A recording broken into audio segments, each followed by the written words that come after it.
आज हम एक ऐसी सच्ची कहानी सुनेंगे जिसे सुनकर रोंगटे खड़े हो जाते हैं। ये कहानी हमें भेजी है उड़ीसा के बारीपदा में रहने वाले हरीश ने। और ये एक ऐसा अनुभव है जो हमें इस सोचने पर मजबूर कर देगा कि क्या हमारी इस दुनिया के अलावा भी कोई और दुनिया मौजूद है। सोचिए, ये शब्द खुद हरीश के हैं और ये उस गहरे डर को बताते हैं जिसका उन्होंने सामना किया था। तो चलिए चलते हैं साल 2011 में, जब ये कहानी शुरू हुई थी। उस वक्त हरीश बस 7 साल के थे। वो अपनी माँ के साथ बारीपदा में एक किराए के मकान में रहते थे और उनकी छोटी सी दुनिया सिर्फ 3 जगहों के आसपास घूमती थी। उनका घर, उनकी नानी का घर और उनका स्कूल। इस रास्ते को समझना बहुत जरूरी है। देखिए, सबसे पहले एक सीधी खड़ी चढ़ाई वाली सड़क पर नानी का घर था। उस चढ़ाई से नीचे उतरकर करीब 400 मीटर बाद हरीश का घर आता था और फिर वहां से 500 मीटर और आगे उनका स्कूल। और ये जो खड़ी चढ़ाई वाली सड़क थी ना, सब कुछ वहीं से शुरू हुआ। हरीश की नानी अक्सर उनके घर आती जाती रहती थी, लेकिन जब वो लगातार 3 दिन तक नहीं आई तो उस 7 साल के बच्चे को फिक्र होने लगी।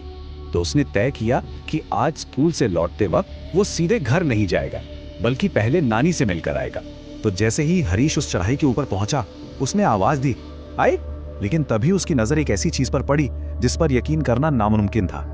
एक औरत सफेद साड़ी पहने नानी के घर के बंद दरवाजे के आर पार निकलकर सीधे अंदर चली गई। दरवाजा बंद था, ये कैसे हो सकता है? हरीश का दिल जोर जोर से धड़कने लगा और वो बुरी तरह डरकर अपने घर की तरफ भागा। हरीश ने शायद खुद को समझाने की कोशिश की होगी कि उसने कुछ गलत देख लिया, लेकिन वो सिर्फ एक बार का वहम नहीं था। असल में वो एक ऐसे भयानक सिलसिले की शुरुआत थी जो अब उसके पीछे पीछे उसके घर तक आ पहुंचा था। उसी रात जब हरीश सो रहा था, उसे एक बहुत ही डरावना सपना आया। सपने में वही सफेद साड़ी वाली औरत थी, लेकिन इस बार वो दूर नहीं थी। वो ठीक हरीश के ऊपर थी और उसका गला दबा रही थी। हरीश एक जोर की चीख मारकर नींद से जागा। पर सवाल यह है कि क्या वो वाकई सिर्फ एक बुरा सपना था, या फिर हकीकत और सपनों के बीच की जो पतली सी लकीर होती है वो अब टूटने लगी थी। इसका जवाब अगले ही दिन मिल गया। स्कूल में क्लास चल रही थी और हरीश को अचानक लगा कि उसके बगल में कोई बैठा है। उसने जैसे ही मुड़कर देखा, एक काला साया उसे घूर रहा था और इससे पहले कि हरीश कुछ समझ पाता, वो गायब हो गया। मतलब अब डर सिर्फ रात के अंधेरे का नहीं था, वो दिन के उजाले में भी उसे ढूंढ रहा था। अब कहानी उस मोड़ पर आ पहुंचती है जहां हरीश का उस अनजानी चीज से सीधा और सबसे खौफनाक आमना सामना हुआ। ये वो रात थी जिसने सब कुछ बदल कर रख दिया। आधी रात का वक्त, करीब 2 बजे होंगे।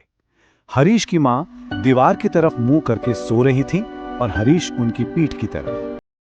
थोड़ी देर बाद हरीश ने करवट बदली और जैसे ही उसका चेहरा कमरे की तरफ हुआ, मानो उसका खून जम गया। हरीश के अपने शब्दों में, उसके ठीक बगल में वही औरत लेटी हुई थी, लेकिन इस बार उसका चेहरा बिल्कुल साफ दिख रहा था। एक ऐसा चेहरा जो पूरी तरह से कुचला हुआ था, मानो किसी ने पत्थर से बुरी तरह मार मार कर तोड़ दिया हो। और वो हरीश को देखकर मुस्कुरा रही थी। कुछ पल की खामोशी के बाद उस औरत ने अपना कंकाल जैसा हाथ हरीश के चेहरे की तरफ बढ़ाया। बस हरीश की हिम्मत जवाब दे गई। वो जोर से चीखा और घबराहट में उसकी कोहनी सीधी उसकी माँ के चेहरे पर जा लगी। माँ के होंठ से खून निकलने लगा और वो हड़बड़ाकर उठ बैठी। इस बार माँ को यकीन हो गया था कि ये हरीश का कोई वहम नहीं है। इस भयानक रात के बाद हरीश की माँ और नानी दोनों समझ गईं कि ये मामला उनके बस के बाहर है। उन्हें मदद की जरूरत थी, तो वो हरीश को लेकर एक स्थानीय संत यानी एक बाबा के पास पहुंची। कहते हैं कि बाबा ने हरीश को देखते ही बता दिया कि हाँ, एक आत्मा इसके पीछे है। उन्होंने कुछ मंत्र पढ़े, हरीश पर पानी छिड़का और गले में पहनने के लिए एक ताबीज दिया और कहा कि अगली रात एक खास अनुष्ठान करना होगा, उसके बाद सब ठीक हो जाएगा। लेकिन वो चीज इतनी आसानी से हार मानने वाली नहीं थी। अनुष्ठान से ठीक 1 दिन पहले दोपहर में हरीश अपनी नानी के साथ बैठकर टीवी देख रहा था। तभी उसे लगा जैसे किसी ने उसका अंगूठा पकड़कर जोर से खींचा और उसे बिस्तर के नीचे घसीट लिया। ये शायद उस आत्मा की आखिरी और सबसे हताश कोशिश थी। अब वक्त था आखिरी मुकाबले का। बाबा ने एक अनुष्ठान की योजना बनाई और ये अनुष्ठान एक बहुत ही खास और कह सकते हैं कि एक बहुत ही महत्वपूर्ण जगह पर किया जाना था। अनुष्ठान के नियम बड़े अजीब और बहुत सख्त थे। हरीश को एक तिराहे पर, यानी जहां 3 सड़कें मिलती हैं, वहां एक गोले के अंदर खड़ा किया गया। बाबा ने मंत्र पढ़े, एक बर्तन से उस पर पानी डाला, फूल चढ़ाए और फिर 4 कीलों को 4 अलग अलग दिशाओं में फेंका।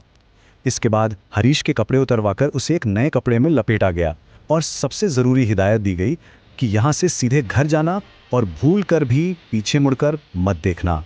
हरीश, उसकी माँ और नानी तेजी से उस जगह से दूर जाने लगे, लेकिन बच्चे का मन हरीश से रहा नहीं गया। वो ये देखना चाहता था कि आखिर बाबा कर क्या रहे हैं। उसने पीछे मुड़कर देख लिया, और कमाल की बात यह है कि बाबा की पीठ हरीश की तरफ थी। फिर भी उन्हें पता चल गया। बाद में उन्होंने हरीश को डांटते हुए पूछा भी, मैंने मना किया था ना, फिर तुमने पीछे क्यों देखा? खैर, अनुष्ठान तो खत्म हो गया और हरीश की जिंदगी वापस पटरी पर आ गई। लेकिन असली राज तो अभी खुलना बाकी था। आखिर वो आत्मा थी कौन, और वो एक 7 साल के बच्चे से क्या चाहती थी? अब वक्त था इस पहेली के सुलझने का। बाबा ने बताया कि वो आत्मा एक चिरकुनी की थी। ओडिया लोक कथाओं में चिरकुनी उस औरत की आत्मा को कहते हैं जिसकी मौत गर्भावस्था में, यानी प्रेगनेंसी के दौरान हुई हो। और ऐसी आत्माओं के अंदर मां बनने की एक अधूरी इच्छा बहुत बहुत ज्यादा ताकतवर होती है। और फिर सारी कड़ियां जुड़ने लगी। बाबा ने बताया कि ये आत्मा हरीश से उसी तिराहे पर चिपकी थी जहां ये सारा अनुष्ठान किया गया था। दरअसल वो तिराहा बाजार जाने का एक शॉर्टकट था और हरीश अक्सर अपनी नानी के साथ उसी रास्ते से आता जाता था। उस आत्मा का मकसद बहुत सीधा और उतना ही भयानक था। एक बच्चे के लिए उसकी अधूरी तड़प इतनी ज्यादा थी कि वो हरीश को अपने साथ अपनी दुनिया में ले जाना चाहती थी, ताकि वो अपनी मां बनने की इच्छा पूरी कर सके। हरीश की एक कहानी हमें एक बहुत ही बेचैन कर देने वाले सवाल के